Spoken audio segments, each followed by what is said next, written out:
There he is. Good evening. Right on cue, something from Shanks. It's round 17 of URC Unloaded, and as usual, delighted to be joined by my co-host, Tom Shanks and Stephen Ferris, who we had a lovely, well, Stevie and I spent Friday, Saturday together. Shanks, you had a slightly different Friday, but you joined us on Saturday, and we had a hell of a weekend of rugby, actually. Big results. Shanks, how are you? You're quite tired on Saturday when we saw you. Je suis fatigué, if you're French. I was just laughing at a photo that flashes up for those that are watching this show, not listening URC to it. corporate. There's an old photo of Stephen Ferris, and his hair is windswept. I would say it's like he's been in a convertible car. Jax, you're about 10 kilos lighter in that photo as well. Yeah. Stevie, how are you? You're telling us you're a little bit tired.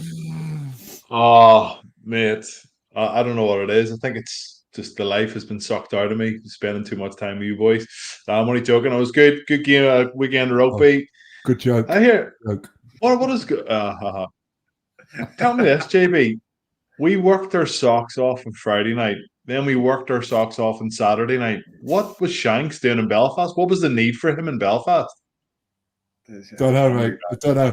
I asked the same question. Seriously, the same questions. The Stuart McCluskey. You were like, "Where's my mate Stuart McCluskey? Where is he? Oh, hi, Stu." Thanks. You were all over. Mate, you got to mix it up. Toenails.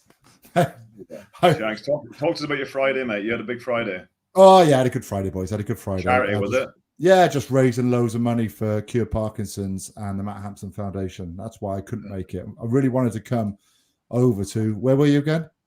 Edinburgh. Oh yeah, that's right, Edinburgh. I really wanted to come over to Edinburgh, but I was too busy just bloody raising millions for charity. So it was Mike Tyndall's golf day. It was amazing. Quite a few of the boys there, you'd know. Lawson was there. Rory Lawson was there. Who was there? Rob Kearney was there. Reece Priestland. I bet he's a good golfer, is he? Rob Kearney. I said Brian McFadden's really good, because we had like a sort of celeb. Oh God, I know I'm a celeb. Leaderboard, and I was like second, but I was playing off 6, so I was second, and he was off your team, was he? Something like that, yeah. And he was just way ahead. And to be fair, I didn't have to putt twice. I don't think on any green. One putt, gimme, next hole. Get off. Lovely, jubbly. The old chin putter, was it?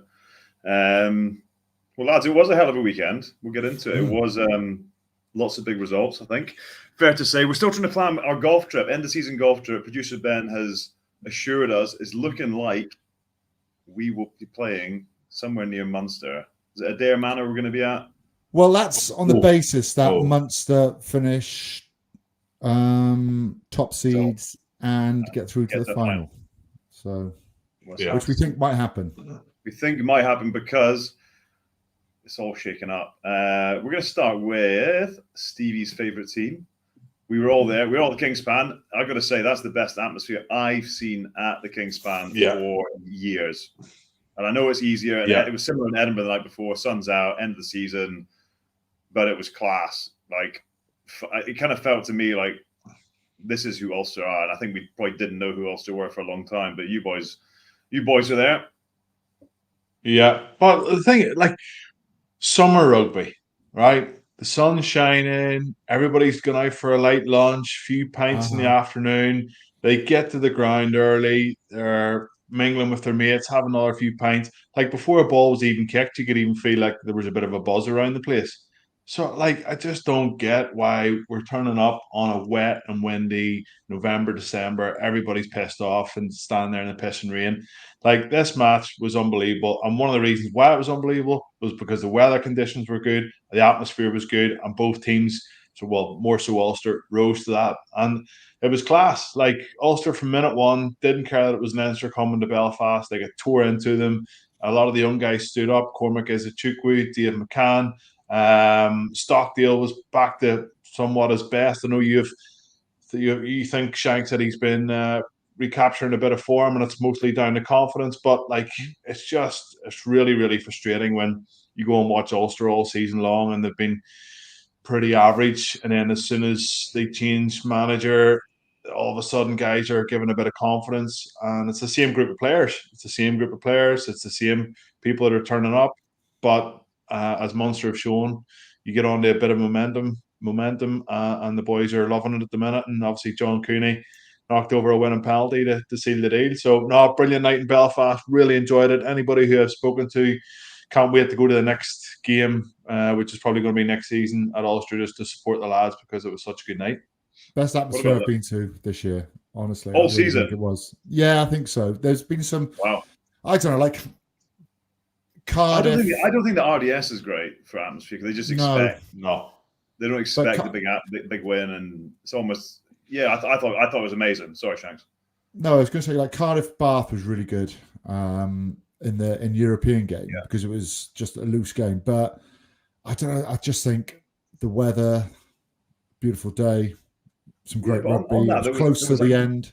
Physical. Hardly any handling errors. Hardly any scrums. How much time do we waste resetting scrums because you get handling errors in the wet and the wind? I totally agree. That's I think the only thing that might change would be, I was speaking to Flat about this, is that if we have less scrums, we're gonna have maybe less sort of short, larger, less mobile players on the field. On the pitch, you think? Which means, there's going to be less space. There's going to be, because you need props on the field. One to scrummage, but the other is because they aren't just as mobile as others. So the only worry would be, the only worry would be it would turn a bit like rugby league, and we don't. I still think you can get horsed off the ball in scrums. I think that, I get. I saw what Flats was saying about it. I just wonder if you still need power. You can still score, and Leinster show that try. Does it make teams be more creative, more accurate, more inventive? Because when I spoke about Leinster, they were poor, and it was actually a pretty good side out. You look at the players on the pitch: Cian Healy, Alatoa, Kelleher, Keenan, James Ryan, Keenan, Natai. Jimmy O'Brien, Natai. Tommy that was O'Brien. a pretty damn good side that they put out. They were. I know they'll play a different side this weekend, and it won't be like everyone's, they lost 3 in a row. But when was the last time Leinster didn't finish in the top 2? Maybe Ben can tell us that, because I can't remember the last time they didn't have a home quarter final. And it's looking quite unlikely that they will get a home quarter final. Yeah, it is. 60 points. Yeah. Well, speaking to a few of the Ulster players after the game, I'm just on my way out the gate, and obviously in really good form, but then they're sort of looking at who are they going to get. Obviously they're safe now into the top 8, but who are they looking at for a quarter final? Surely they don't want to have to go away to the Bulls in Pretoria. Like, you probably don't want to have to go. I think Ulster would prefer an Irish derby away from home, whether it be a Munster or a Leinster. Yeah. Like, they would get all the support would travel down, make a day out of it. Hopefully, the weather's half decent. I'm sure the bus loads of people will be going down to either Dublin or Limerick. So, it's just so much riding on this last weekend, even though they're safe and sound. Geez, lads, you don't want to be jumping on a long haul flight over to play the Bulls and form their own as well. Well, yeah, what's the chances of them coming home from that and being in decent nick to play a semi-final if somehow you do win? Yeah. It's tricky. Yeah, I thought Ulster were class. I really did. They could have won by.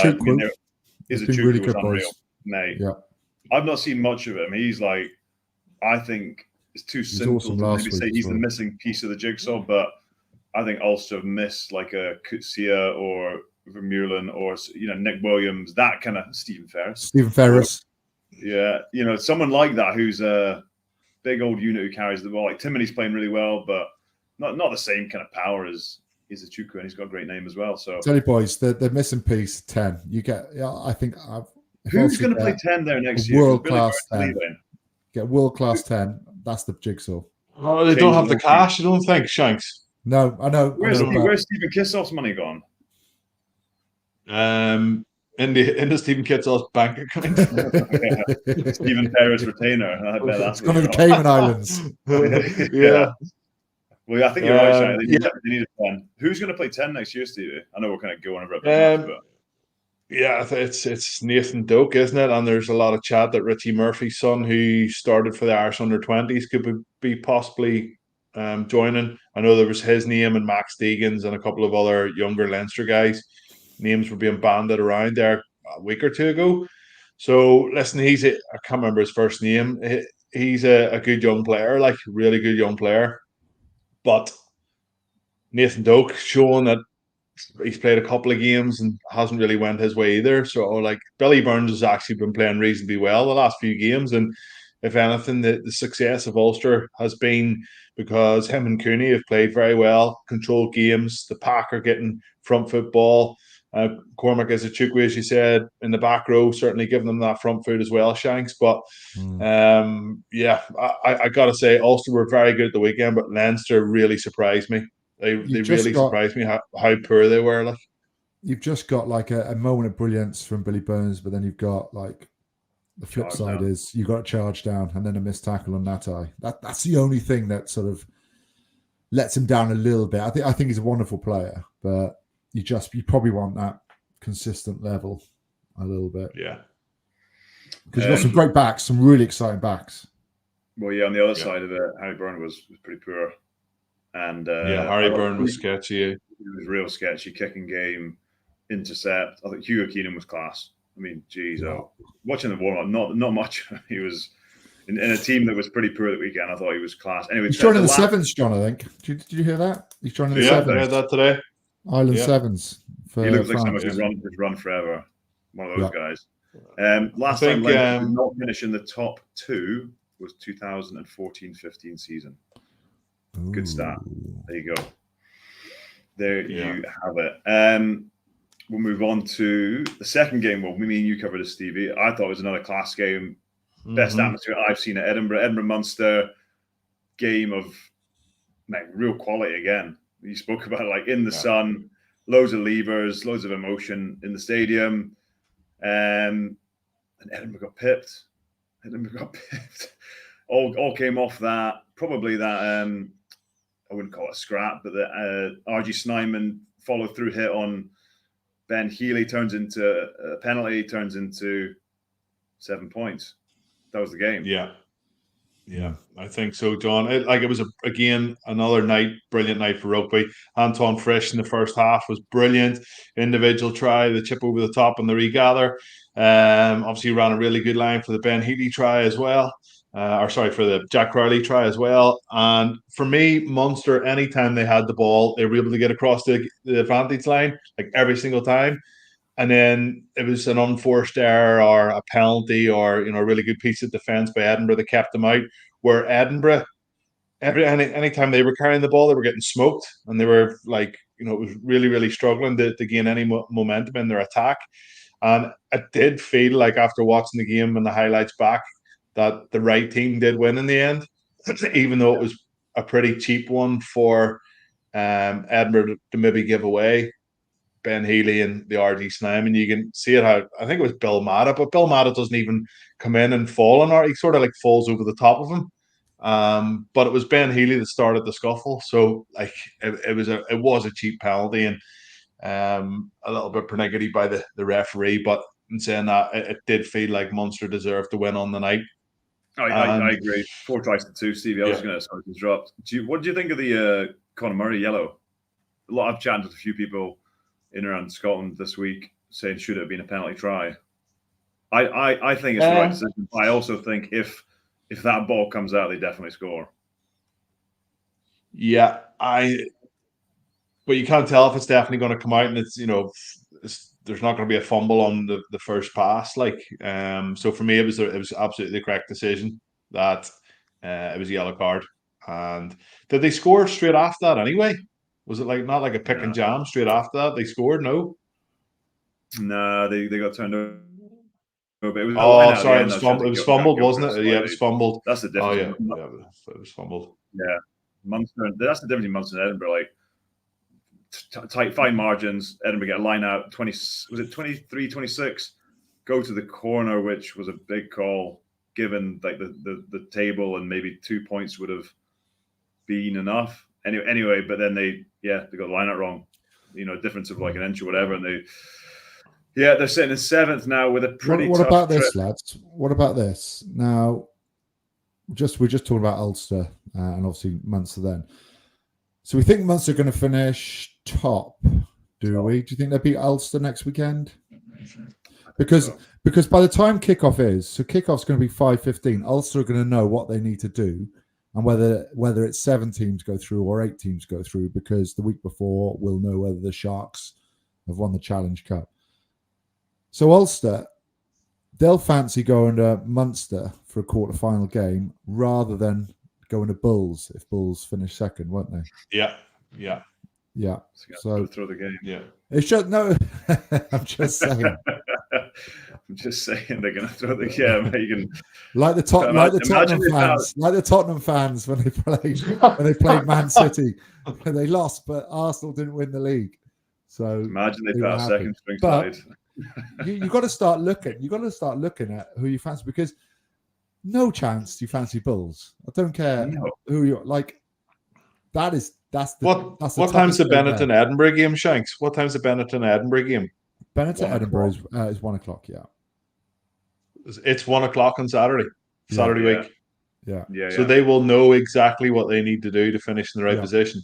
Yeah, because you want to stay away from the Bulls. I massively agree with you. Like, going to Munster is an easier task, especially like an Irish team like Ulster. You're going to have away support. The Bulls at the moment are just on fire. And I know a lot of teams are, but this table is hotting up. It's actually really exciting. At least it gives me something to focus on, because no Welsh team really is going to get in unless Benetton Edinburgh get 0 points, the Sharks don't win, and Ospreys get 5 points. Do you fancy the Bulls? Do you fancy the Bulls to get the win? I know we'll talk about it afterwards, so it doesn't matter. Move on, John. We can move on then. This was, I didn't see this one coming. Lions 44, Glasgow 21. With a red card, John. With a red card. They've done this before with a red card. I'm sure of it this season. Yeah, they beat Connacht with a red card. Yeah, they did. Do you know, I was in Belfast walking around, sat down, ordered a nice pint of Guinness. It was really slow service. By the time the pre-show, pre-show, just getting it was out of my system by the time we got to like my dad. You probably wasn't out of your system from the night before. But I ordered the beer. By the time I got back and had the game back on, they conceded 26 points. Like, I would say, the one thing I would say is that the one team or the one place, maybe other than the Bulls, if you're like, well, you're going to lose a man, do it at altitude in the scorching heat when they're used to it. And I think it's worth it, a player playing at that altitude. Some of the tries, John, were amazing. Pretorius's try was unreal. It was the best try of the round. It's going to be up there as best try of the weekend, just interlinking play. I mean, they were scoring tries. The Van der Merwe try, was it Akker Van der Merwe? Yeah. Van der Merwe try off the turnover was mad. I think they're one of the best teams off, like, when they get in behind you. When they get in behind you, like, skill level, they're quite a frustrating team to watch, but I think they're the most improved team this year. Glasgow just imploded. How do you go in 10 minutes and concede 4 tries? And not get a grip of the game or do something different? Because they also played with 2 in the sin bin as well. Yeah, the Bulls. Yeah, so it's just very Scottish. Yeah, there it is. Wait for that. Someone guy came on, got sin bin, then came back on and got red card. I can't remember who it was. But Glasgow went from top, thinking we've got Zebre final week, so win here, and we've basically got top spot, home quarter, home semi, maybe a home final, and now they're looking like, as things depends on weather, John. Depends on weather. Like, if it's the same weekend as we've just had, then there's going to be lots of tries with bonus points. If it's a bit wet and a bit rainy, you're not going to get as many tries, I don't think. It comes down to weather. Yeah, I can't see the Bulls slipping up at home. What's it? The Sharks. The Sharks are. I mean, we'll talk about the Sharks in a second. They got pumped again, but I can't see. Depends how the Sharks do against Gloucester, because I think if they lose, they're going to be up for it. I was going to say the other thing. If they lose, it's like, well, who cares? Season's done. Well, if they win, they're through anyway, so they're just going to be. Yeah, that's true. Yeah, that's true. Yeah. Yeah, I don't know what to say about Glasgow. I thought they were going to win. They're my favourites as well, John. I picked them at the start. I thought this was it, and it's the last couple of weeks is just let you down. Yeah. And they actually played quite well in the first half. Like, they played pretty well in the first half, squandered a couple of opportunities, and then just let the door open a little bit. And the Lions, they were brilliant, really good. What'd you say? Did you swear then? I said flipping heck. They were so good. Flip. They were good. They were good. But Glasgow, I was chatting to some of the media guys yesterday. It feels like all the talk is that Glasgow have blown it. You can imagine if you're a Glasgow player thinking, just think what better chance do we have to get home? Well, maybe that's the problem, John. Maybe they took their eye off the ball. Maybe all the Glasgow players just expected to pitch up after their brilliant win the week before, or 2 points out of the game the week before, and go, okay, we know we're a better team than the Lions. We'll just pitch up and hopefully. And then after 20 minutes, they're winning the game. Everything's going well, and then boom, couple of sucker punches, and before you know it, they bury their head in the sand and they're out the gate. So, yeah, maybe they just thought it was a bit of a gimme and come back to haunt them. I think that's one of the hardest places. I think that's I know Lions were in 9th, but they won 9 games. I don't know what the stat is. How many of those are at home? It'd be a huge number. End of season, boiling hot. Yeah, you could tell they were gassed. 10, 15 minutes in, dry mouth, just hanging out their arses. But we shall wait and see whether. I mean, Glasgow still technically can finish top 2. They technically can finish top, but you'd assume they're going to get 5 points from Zebre, so they're going to finish on 65. So it's Well, we'll chat about predictions when we get down. We chat about Bulls. We chat about Glasgow. Sorry, Bulls. Yeah. You referenced. It's no coincidence we had a great weekend of rugby because the weather's been good. That's just it. I mean, we've had some great scores, and the Bulls, they were really good. Moody scores quite easily, really, off a driving line out. And the first 3 tries the Bulls scored were all from backs, which was what sort of shows you where they attacked Benetton. A lot of people just think, they muscle people up front, which they do, but they're so well drilled behind now. Houston was back and looked really good, taking it really flat to the line. Aronson, again, shows his strength. Creel could have scored a hat-trick, but he doesn't. He ends up passing to Moody, who scores a hat-trick. LaRue was good, counter-attacking. They got really skillful players, quality, top-class players. And they got bags of pace. They've got a big pack. They got big carriers.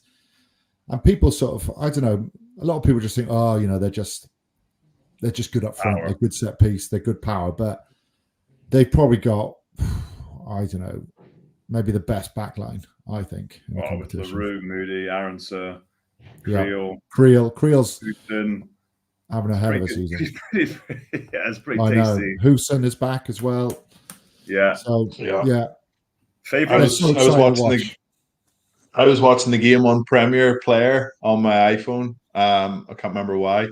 And watched the last 5-10 minutes of the first half, and then flicked it off, then flicked it back on, and was messaging Gav going, "Why does it keep showing the replay of the same tries?" He's like, "Because it's half time. There's no analysis or anything." Helmet. I was like, it's frozen. It's frozen. Sort this thing out. Sorry, Gav. Yeah. Stinker. Bulls favorites? Who's favorite? Nah. No? I don't know. They are if Munster lose in the quarterfinals. Yeah, true. Because they take the top seed then.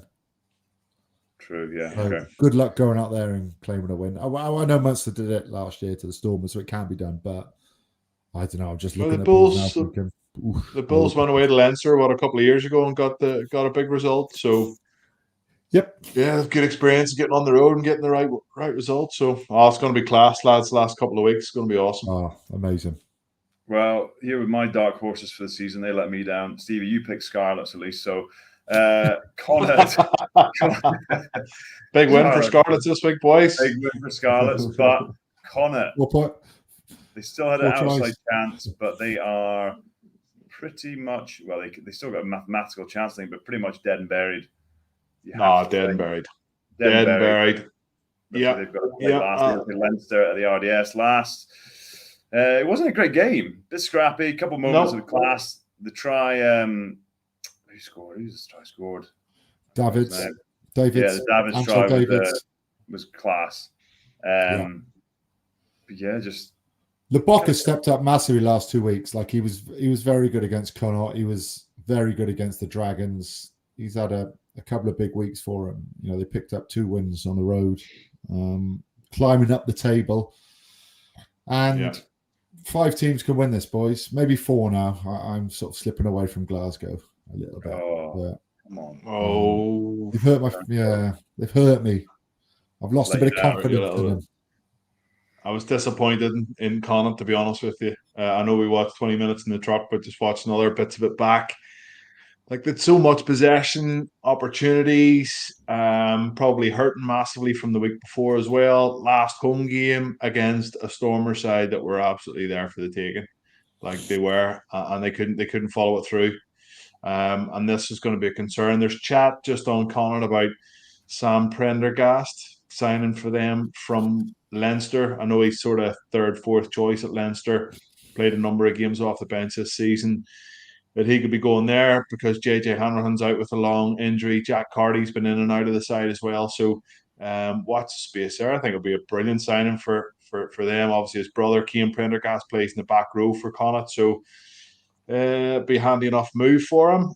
But yeah, disappointing. I think Connacht started the season off so strong. We had Pete Wilkins on the pod, and he was in really good spirits, but it hasn't fallen for them, and they're going to have to build over pre-season, maybe get a few recruits in there as well and sort of bolster that side. So, do you reckon they're ever in danger of losing someone like Bundy Aki at all? Yeah, well, I'll tell you what, Shanks, there was a chat there over the last month that Munster, because Antoine Frisch is leaving Munster, that Bundy Aki could go down there.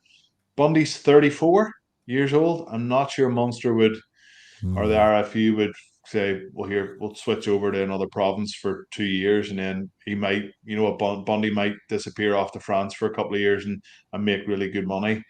He's still really fit. He's still putting in good performances, but I think those performances are going to be in a Connacht jersey. Okay. Connacht through and through. Shanks, Welsh side. The good thing about these Welsh derbies is it means a Welsh side can win a game. Ospreys, 26, took on the Dragons. 3 wins, John. 3 wins this weekend, which has been really good. Dragons were pretty poor again. 20 penalties they gave away. Discipline's been a huge issue all season. 20 penalties. Mostly because they're just defending for a lot. 2 in the bin as well. Thanks. Time and you're gonna I don't know, you're going to be more ill-disciplined defending than you are in attack. Morgan Morris had another lovely game. I think he was man of the match. It'd be interesting to count out how many man of the matches he's got. They've got to be looking at him internationally. He sets up a really nice try for Ruben Morgan Williams when Dragons were down to 13 men. Just a little shift around the blind side. Great offload to Ruben Morgan Williams. Jack Morgan and Dowie Lake, they're back boys. Both scored. Back, yeah, both got on the team sheets. Derry was probably a little bit quiet last week. A lot more busier this week. Kieran Williams scores a try, very Glasgow-esque, using the line out, and it was actually a poor throw, but grabs it and sneaks over. So you can sort of looking at Glasgow, maybe looking at what they do with lineouts, with Stafford McDowell in there, with other backs in there. Kieran Williams was in the lineout, which is a little bit strange, but I just hyped on about what a great weekend of rugby it was. This game didn't light up like other games. It wasn't the greatest spectacle because, there was no points from 60 to 80 minutes and up to 36 minutes, it was 6-0. But the Ospreys needed 5 points to stay in the hunt. They got 5 points which puts a lot of pressure on them this weekend or 2 weekends' time now when they play Cardiff. It says away from home, but it's at the City Stadium, Cardiff City Stadium. It's Judgment Day. I don't know why it's the last game of the season. They're doing Judgment Day when everything's done and dusted, really. For me, it needs to be earlier. You're calling it Judgment Day and there's nothing on it. apart from if 3 results go the Ospreys' way, they can qualify. John, you might know the answer to this. Are the shields gone? The Welsh shield? No, they are not. Watch still out. There. They'll be celebrating them. Still there. Guess who's top of the Irish shield, lads? Munster. Munster. Is it not like? No, it's not. Is it? I thought it was like the Irish teams play against the Irish teams. No, you're right. Well, Ben's saying something. It shows how important they are. We don't have a bloody clue what's going on with the Shield. Ulster top of the Irish Shield. So it's like the results against each other. They need to get those. Right. And you know when you see like hubcaps on the side of the road and just lob them because it means it's a mini league. Nothing. The mini leagues. Well, yeah. There you go. Well, everyone's bated breath to see. Do you reckon they mentioned that in the after end of season dinners? Bit of silverware this year on the Shield. Here's our Shield. Should be a bogey prize, mate. You got to go on a night out. With champion. He's champion. That was thinking last year, boy. It was like the Ospreys a couple of years ago, wasn't it? Yeah. And they won the Welsh Shield. Fireworks went off in the background. Yeah. I think the players, to be fair, were gutted about it as well. They were gutted. They got told you have to get a photo done here. Can you imagine? We'll talk about Cardiff there. Cardiff beat the most disappointing team in the league.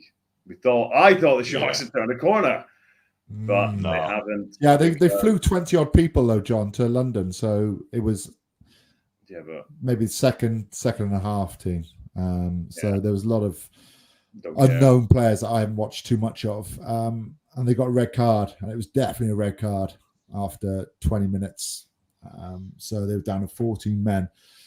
But I don't know. I think Cardiff's defence was pretty good. I think Gethin Jenkins is having quite a positive effect on Cardiff. Adam Lawrence, Ben Donald did a bit of a job up front for Cardiff, which got him off to a really good start.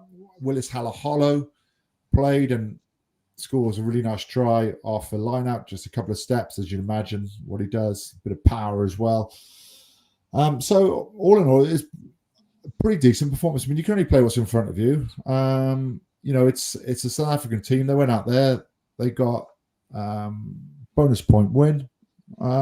Mason Grady came off the bench, looked pretty sharp.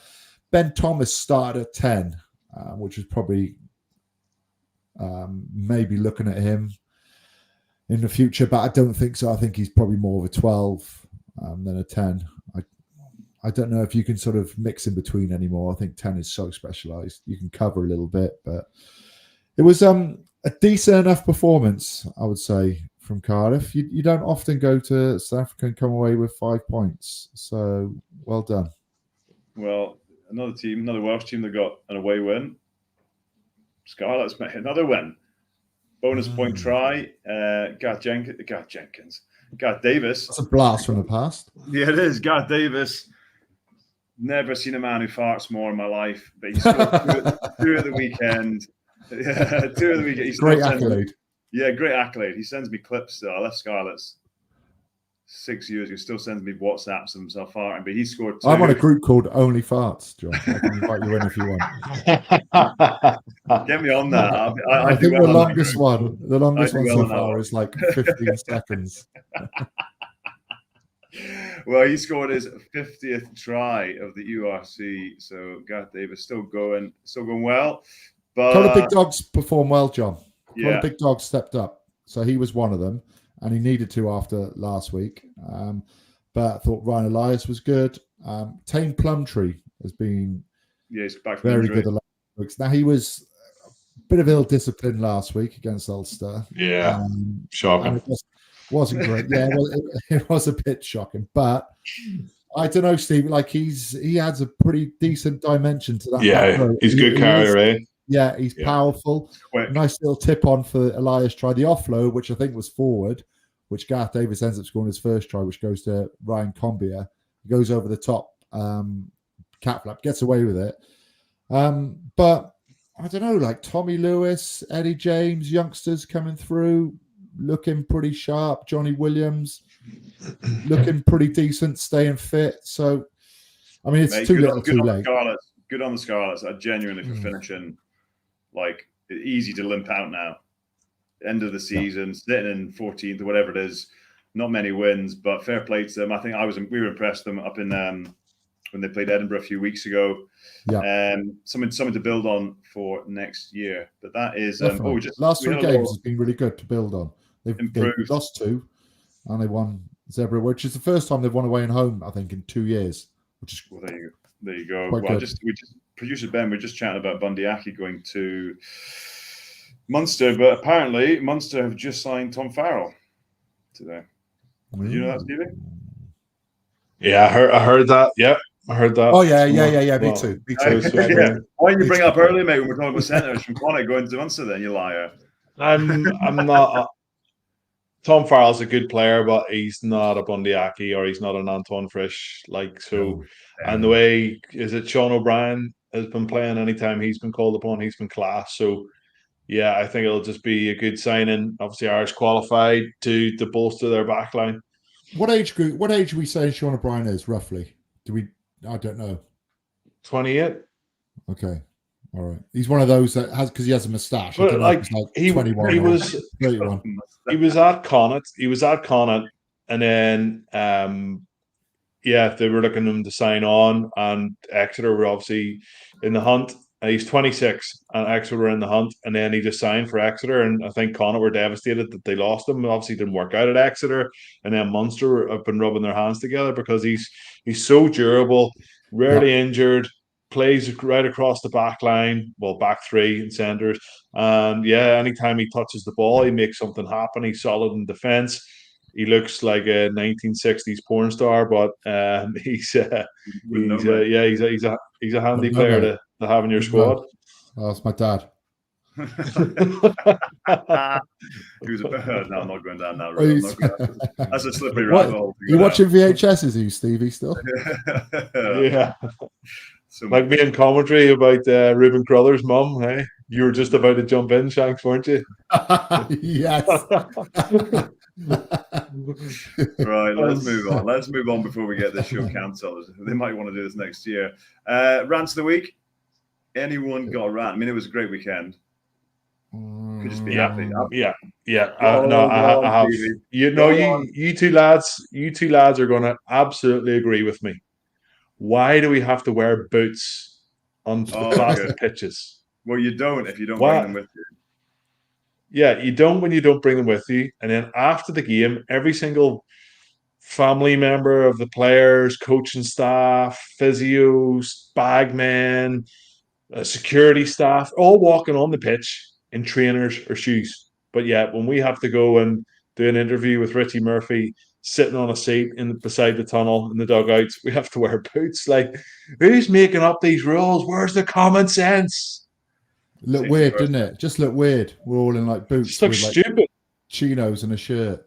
Stevie, did you figure out who took your laces out of your boots yet, or your trainers? Well, I'm going to say it was Tom Shanklin because he was the one that put it up on his Instagram. So, yeah, what? I'm not. Well, snitches get stitches, so I'm not saying anything, mate. Okay. Prison rules for me. Someone took Stevie's laces out before we went on air. He wasn't very happy.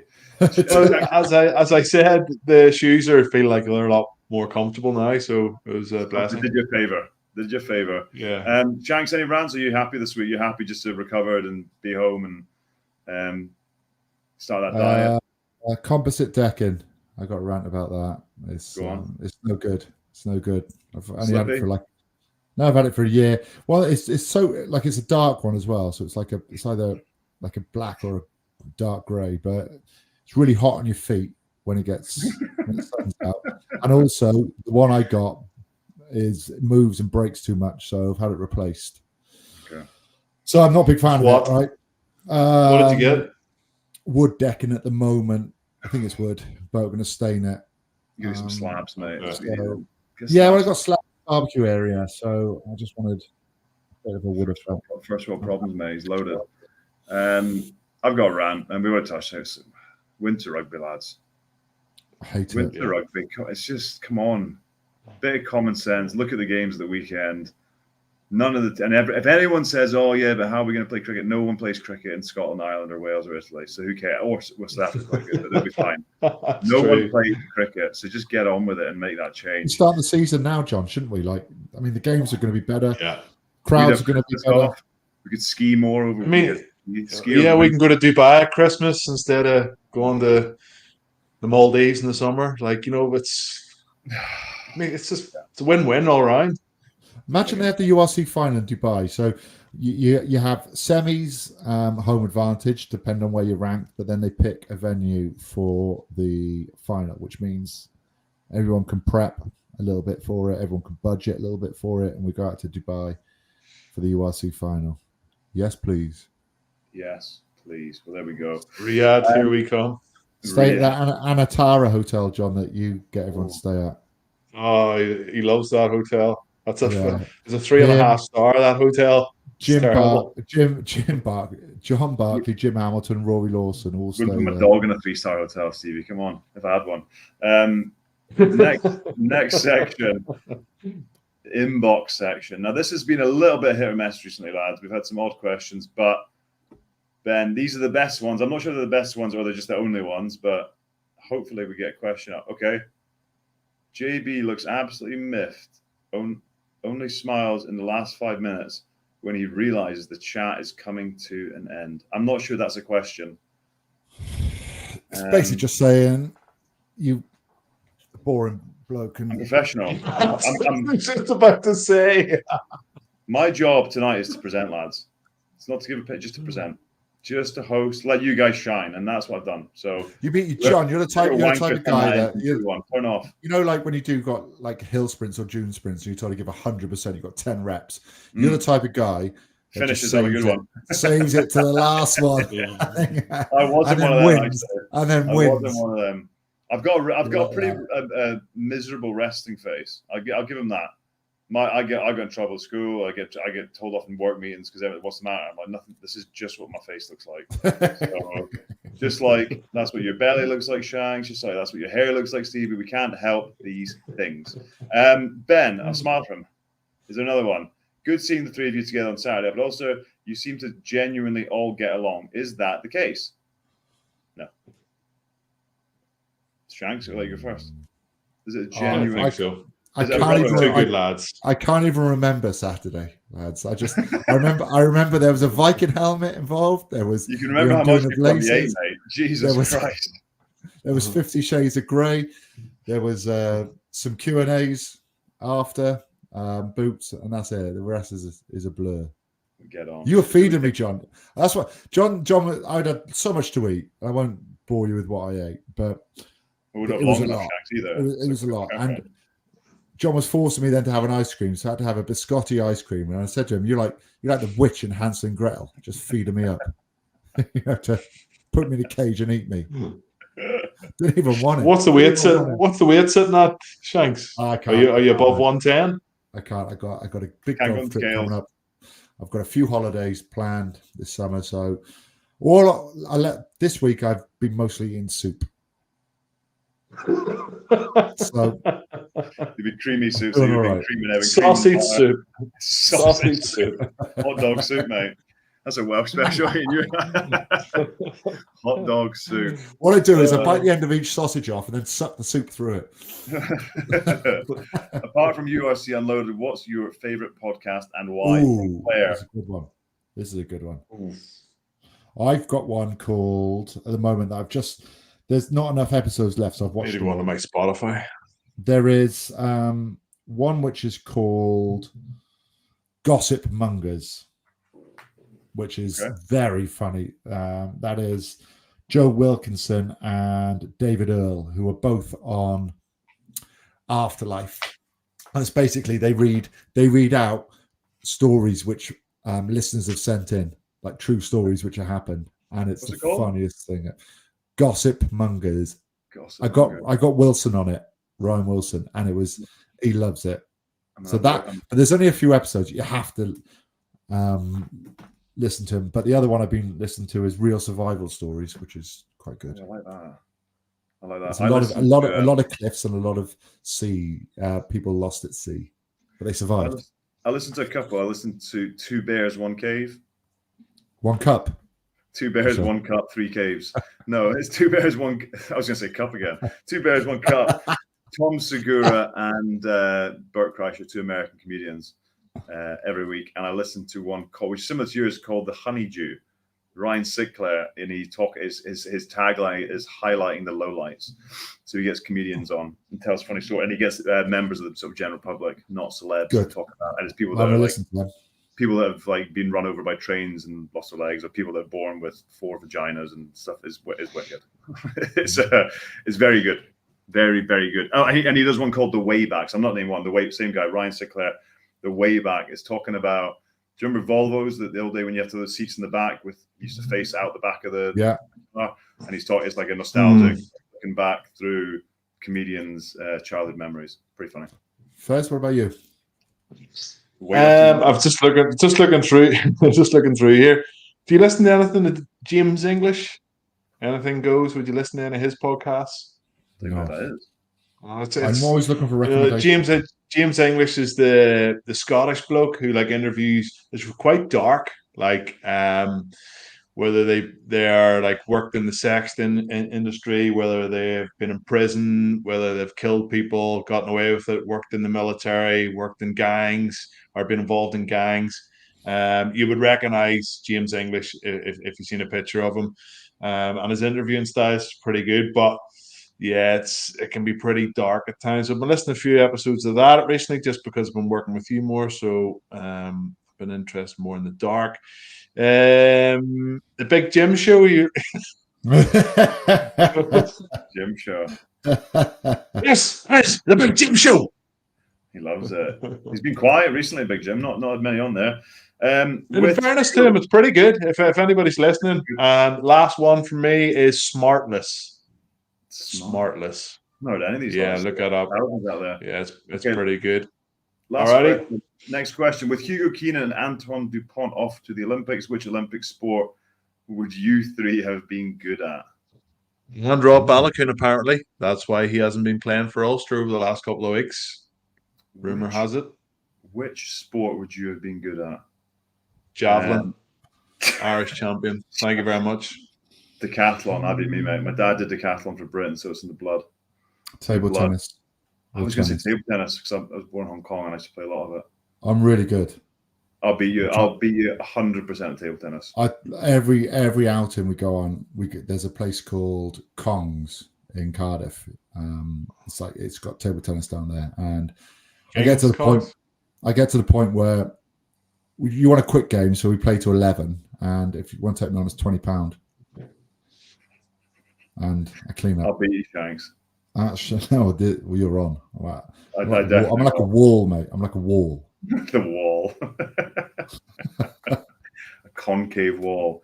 There was actually a masseur for the Irish team called Willie the Wall Bennett.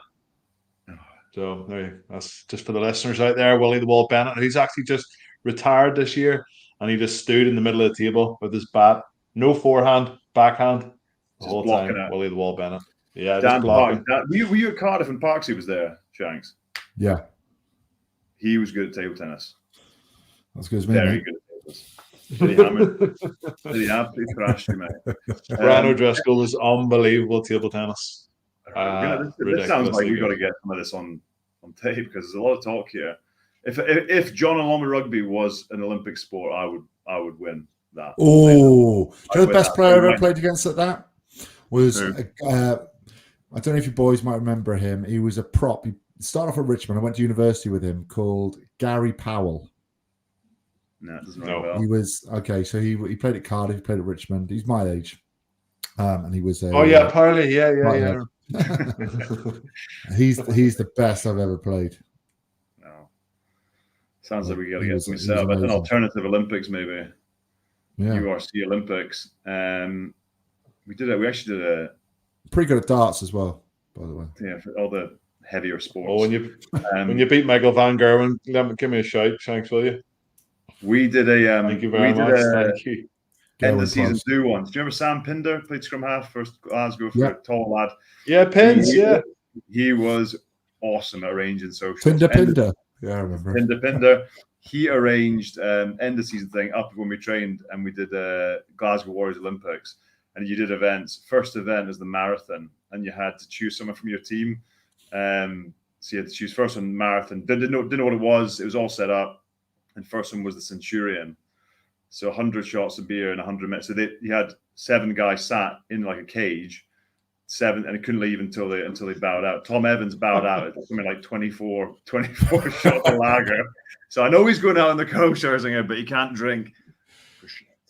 Well, what's our last bit then, lads? Quick look at the EPCR finals. Oh no, let's talk about preview round 18 before we get to that. We'll quickly zip through this. Leinster Connacht at the RDS.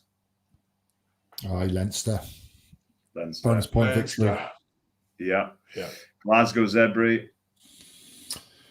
Glasgow bonus point victory. Glasgow. Yeah, 60. Ditto. So who's had more wins out of Glasgow and Leinster? Because they're both on 60 points at the moment. 12 each. So they got 12 wins each. So it comes down to points difference. So points difference is higher with Leinster. So Leinster are going to finish probably third by the looks of it. Then Glasgow fourth. Well, Stormers Lions. What are you going for there, lads? Stormers. No, it's Lions for me. Come on, Shanks. You pretended the Lions are going to beat them all week. Stormers or Lions? Is it? Yeah. You told me the Lions. Oh, the Lions away. They're playing unbelievable. Oh, no. Stormers. Okay. They could win. That was worth it. Benetton versus Edinburgh. Wow. 7th versus Benetton. 8th. Benetton. Definitely. Edinburgh. Oh, I just think in the heat, it's going to be hanging. Scarlet's Dragons. Scarlets. Judgment Day. End of the season. Scarlets. Scarlets. Sharks. Bulls. Bulls. Durban Bulls. Munster. Ulster. Monster. Yeah, I would agree with that. Every team wants to put out their strongest team now because they want to climb up the table, have an easier draw. There you go. Some insight. Cardiff versus Ospreys. Second game of Judgment Day. Ospreys. Yeah, I think Ospreys as well. Just too good. I don't know. They're too old school up front. Yeah. Yeah, agree. And then quickly, lads, on the EPCR finals, Gloucester versus Sharks. Tough, isn't it? Sharks. Yeah, it is. It is tough. You can never back the Sharks. You can never back them. Mate, Gloucester got pumped by 90 points 2 weeks ago. Yeah, they put out the pub side though, mate. There's some joiners playing. But so did Sharks there at the weekend against Cardiff. Yeah. Like they were put out their thirds.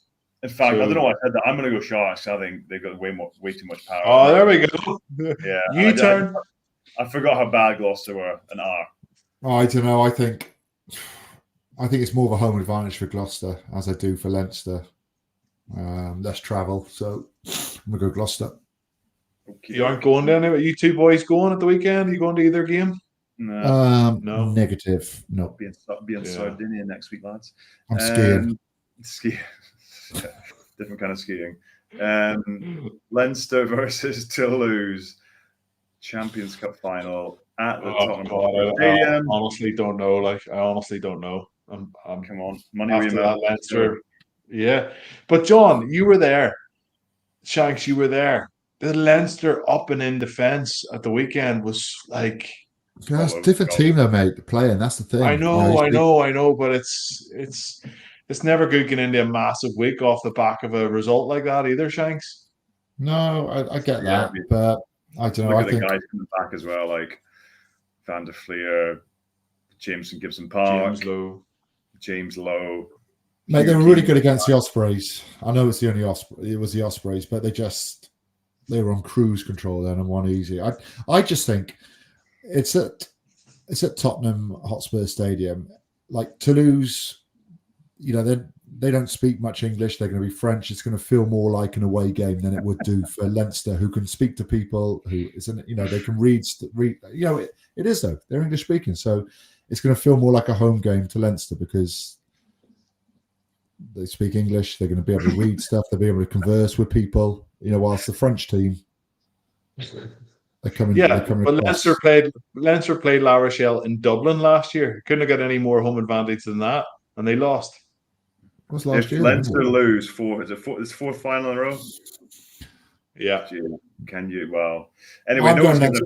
You're going. Yeah, I'm going Leinster. I'm going to lose then, just to shake it up. Lads, that's it. We got one more. Oh no, we don't. We've got one more round to go. But yeah, you can catch those games in a couple weeks' time. Enjoy the rest of your week. Smile, John. 5 seconds left. Smile. Hey.